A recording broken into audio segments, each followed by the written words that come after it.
Papa, maman, j'ai une super nouvelle à vous annoncer. Bon, vous savez que ça fait déjà plusieurs mois que je bosse chez Olson & Olson à New York, d'arrache-pied. Et là, il m'arrive un truc incroyable. Ouh, ça sent bon, ça. Chérie, chérie, sors le champagne. Vous la voyez arriver, là, la fierté de la mère. Elle s'imagine déjà lors de la prochaine soirée avec ses copines. Oh, les filles, vous ne devinerez jamais. Notre petite dernière, Chloé, ouais, celle qui vit aux States, qui bosse dans sa multinationale, ouais. Et bien, ça y est, son contrat est validé. Mieux, elle est passée manager. On est super contents pour elle. Pour nous aussi, je dois le dire. Je pense qu'on a réussi notre job de parents parfaits. Tous nos investissements, la cour de maths et tout ça, ont payé. Je crois qu'il y a des parents qui se reconnaissent dans la salle. Elle a trouvé un bon boulot. Elle va super bien gagner sa vie. Son avenir est assuré.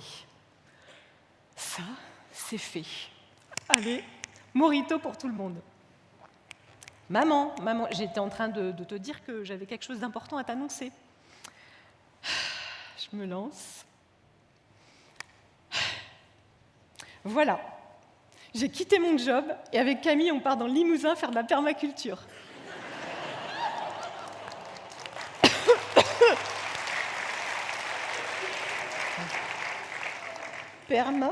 Limousin.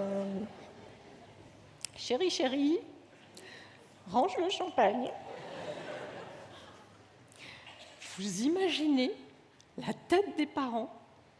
Alors peut-être que vous en connaissez, vous aussi, des jeunes surdiplômés ou pas d'ailleurs, qui ont bifurqué comme ça. Peut-être qu'il y en a même dans la salle. Je sais qu'il y a beaucoup de jeunes ce soir. Non mais c'est incroyable comme ça, cette situation. Même mon garagiste Gégé, vous allez voir un phénomène, vous allez voir aussi de quelle région je viens, il en croit pas ses œils.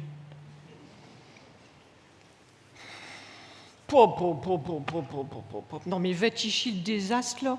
Vous les avez vus là, tous ces jeunes de génération Y, alors Z, encore pire. Non mais ils défilent tous dans un vieux garage pour échanger leur belle bagnole, toute neuve. Écoute, des vieilles 4L. Non mais j'y comprends plus rien là, toutes ces années d'études sup là, ce fameux bac S, je sais plus comment il s'appelle à cette heure, mais celui qui ouvre toutes les portes là, vous le connaissez celui-là? Ouais. Tout chat pour chat. Pour finir, les ongles tout noirs, les mains dans le cambouis ou dans la terre. Non mais, on leur a tout donné sur un plateau d'argent, tout. Et eux, qu'est-ce qu'ils veulent? Un plateau de bois. Et le pire, attends, c'est qu'ils veulent le fabriquer eux-mêmes. Tu sais ce qu'ils me disent? Gégé, on veut faire un métier qui a du sens. Non mais je t'en fous trop, mis du sens. Oh, les petits cons. Non mais il y a raison, quoi, Gégé. Nous, notre génération, on a suivi une voie toute tracée, soit la même que papa-maman, soit celle conseillée par une conseillère d'orientation, parce qu'on avait des habiletés particulières, ou on n'en avait pas, et alors là, voie de garage, direct chez notre ami Gégé. Ah si, il faut bien l'avouer, le bac G, tout ça. Ouais. Et puis après, on a suivi cette voie, routine, métro, boulot, dodo. Alors, ça ne veut pas dire qu'on n'est pas épanoui dans notre job. Mais purée, le sens. Si je fais preuve d'un peu d'honnêteté avec moi-même, est-ce que je me suis posé la question au début de ma carrière si mon travail faisait sens pour moi, pour les autres, pour la communauté? Alors pour me poser la question, il aurait fallu que je me pose, mais je ne sais pas vous, mais moi, j'étais sur ma voie toute tracée, la tête dans le guidon, sans me poser de questions. J'avançais, je vaquais, je faisais encore et encore, c'est que le début d'accord. J'ai perdu les moins de 50 ans avec cette référence. Et bim, un jour, c'est mon corps qui m'arrête net. Impossible de sortir du rond-point. Et comme on emmène une voiture épave chez son garagiste, je me suis retrouvée chez mon médecin. Verdict, tous les compteurs à zéro, toutes les jauges à vide, burn-out total, j'ai 37 ans. C'est la vie qui vient m'obliger à bifurquer, dans le premier sens du terme, violent. Bifurquer, du latin bifurcus, se diviser en deux en forme de fourche. Vous l'avez l'image ?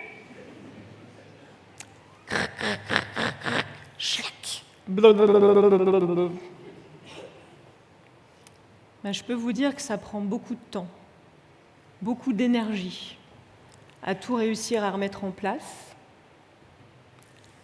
à refermer la plaie et à faire en sorte que la cicatrice soit la plus fine possible.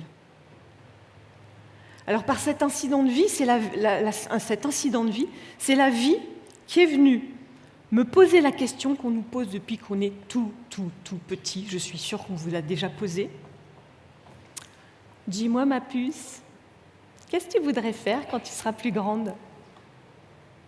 Mais en fait, c'est pas du tout la bonne question. Tous les adultes se trompent depuis le début. Et si la bonne question, c'était « Dis-moi, ma puce, qui voudrais-tu être quand tu seras plus grande ?»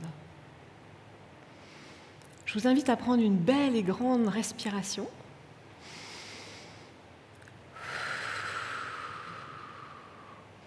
Et à fermer les yeux pendant un instant. Je vous invite à vous connecter à la belle personne que vous êtes aujourd'hui, avec tous vos savoirs, vos savoir-être, vos savoir-faire, vos ressources. Vous marchez tranquillement sur un chemin, agréable pour vous. Vous vous sentez bien, très bien même. Quand arrive au loin un enfant joyeux, plein de vie, vous le connaissez bien, c'est un être précieux pour vous.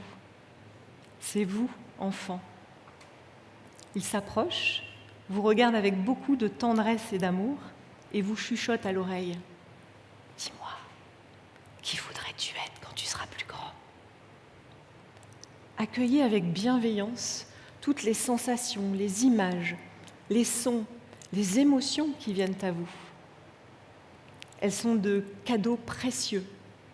Elles réveillent la part lumineuse de votre ego, celle qui fait écho à votre écologie intérieure. Vous savez, cette petite voix qui sait ce qui est bon pour vous. Profitez encore de quelques instants avec votre enfant intérieur, cette rencontre qui vous nourrit de gratitude et de joie.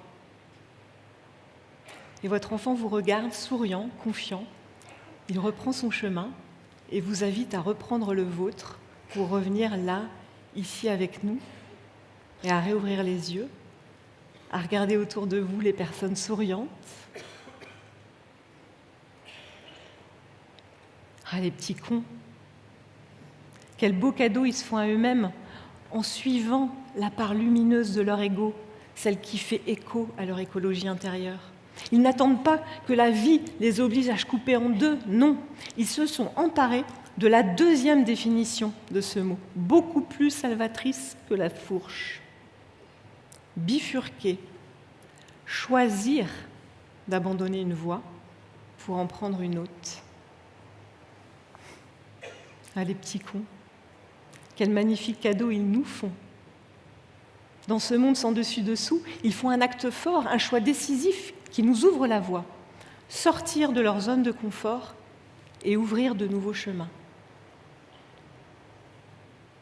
Et si nous accueillions ce magnifique cadeau que nous offrent ces jeunes de la next génération, le cadeau du sens.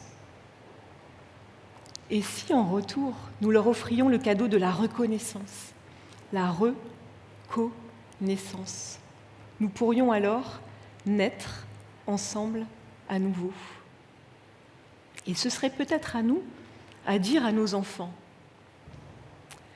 les enfants, papa et moi, on a une grande nouvelle à vous annoncer. Chérie, chérie, sors le kombucha et le kéfir. On a décidé de rester à la maison et de mettre le jardin en permaculture. Vous imaginez la tête des enfants qui se disent intérieurement avec fierté ? On a réussi notre mission d'enfant imparfait. Nos graines ont produit leurs fruits et leurs légumes. Nos parents, lapsus, nos parents font quelque chose qui fait sens. Ils vont pouvoir bien vivre leur vie.